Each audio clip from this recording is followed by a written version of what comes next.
All right, so our final speaker today is Dr. Mayor Jundi, who is going to discuss the need to address health concerns early, lest they set you up for poor health in the future. We don't want that. So, Dr. Jundi is a failure specialist who is board certified in cardiovascular disease through the American Board of Internal Medicine. He has been with Covenant for 11 years and is the medical director for Covenant Medical Group Cardiology. Dr. Jundi. Good morning. Today we're going to talk about women's and heart diseases. Heart diseases continue to be the leading cause in death in the United States, and particularly coronary artery diseases. So coronary artery diseases are the diseases that cause blockages of the coronary arteries, and that can lead to heart attacks. Now, there are subtle differences between the symptoms in the symptoms between men and women. Generally speaking, women present 10 years older than men with the symptoms of heart attacks. And that can sometimes give them the different concepts of the disease. Women in general tend to have something called atypical symptoms. For example, everybody knows chest pain is a symptom of a heart attack. In women, they tend to have sometimes, not all the times, fatigue.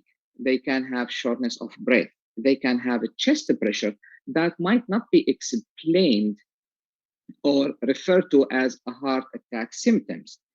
Also, the trigger of the symptoms in females or women in general tend to be a little different sometimes. So they tend to have symptoms at rest or when they are asleep, or sometimes due to emotional stress. As this is a little bit different than men. Why I'm saying that? Because when obtaining the history of a female patient, when they mentioned that I had these symptoms during my sleep or during an argument, it tend to be explained as stress-related symptoms. So we have higher percentage of women leaving emergency department without making the right diagnosis of a heart attack. And that's why, or this is one of the symptoms or the manifestations of silent heart attack in females. Females tend to have higher rate of silent heart attacks comparing to men. And that will lead to higher percentage of heart failures. Of course, coronary artery disease is one of the leading cause for heart failure because of multiple heart attacks. Now, the issue here is really looking at the risk factors for coronary artery disease. So in men and women, they share the same risk factors such as hypertension, diabetes, smoking, lack of activities. But talking about hypertension per se, especially in African American population, they tend to have a higher rate of high blood pressure in females. And they tend to start earlier in life. So younger female have higher percentage of having hypertension comparing to the general population. Early treatment for high blood pressure is very important to decrease the risk of heart attacks and coronary heart disease in everybody, especially in females. So paying attention to the symptoms, paying attention to the risk factors is very important. And early treatment, visiting physicians more often, exercise, decreasing weight, all of these things are very important to do in order to prevent heart attacks and complications of heart attacks, as I stated, like heart failure. So taking a charge of your health early on in life will lead to decrease of complications in the future. There is tendency to think that females less than 45 years old don't have heart diseases, and that's a mistake. They tend to have that. I've seen in my office many times younger females coming with heart failure because of uncontrolled hypertension that's been going on for 10, 15 years. They will tell you that we started medication at age 16. I got bored of taking medication. I'm too young to take medications.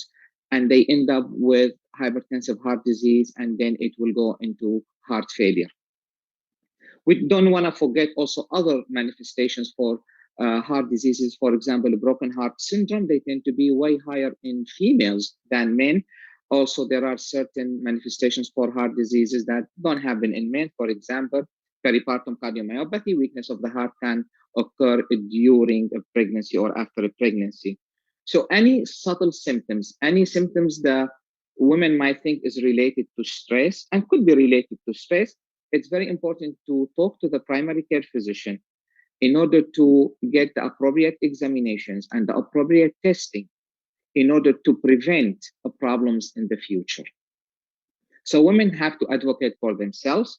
They have to realize if these symptoms are there, they might not be related to stress. They might not be related to anything else. Yes, it could be different than men, but women tend to present differently. So I will take these symptoms very seriously and talk to the primary care physician or to the specialist about it before making the judgment this is a stress related or this is something we kind of brush off. Overall, the risk factors for men and women continue to be the same. So taking a charge of your health early on in life, not minimizing the risk of hypertension, high blood pressure, smoking, and lack of activities. Start early in life to prevent major problems in the future. A few cases I've had in my practice of younger females who have had high blood pressure or diabetes at young age. And that was not treated appropriately because, as I stated before, they thought this is something simple. High blood pressure, of course, doesn't hurt. This is why it's called the silent killer, because the first presentation of hypertension could be heart attack, could be stroke, could be renal failure. So they add to that, unfortunately, what comes with young age, smoking, alcohol abuse. And at their early 30s, they start having symptoms of heart failure. Of course, going back a track and treating the high blood pressure is a little bit too late. We're already having a major problem to deal with. We do start the treatment, but some of those patients ended up with a heart transplant in their 40s. So this is why I'm saying it's very important to start early in life. High blood pressure doesn't hurt. That is correct. But high blood pressure is a major risk factor for heart diseases with blockages of the artery or without blockages of the artery. Add to that inactivity, add to that obesity, add to that other behavioral issues such as drug or alcohol abuse, and very early in life, the patient have to deal with the problem. Usually we see it in patients in their 80s and 90s. So it's very, very important to take these risk factors seriously and get appropriate treatment. It is not normal to have a high blood pressure in the early 20s and not managing it. Yes, it will not hurt, but the price will be paid later on. I am not a nutritionist, but I can tell you balanced diet is very important. Counting calories.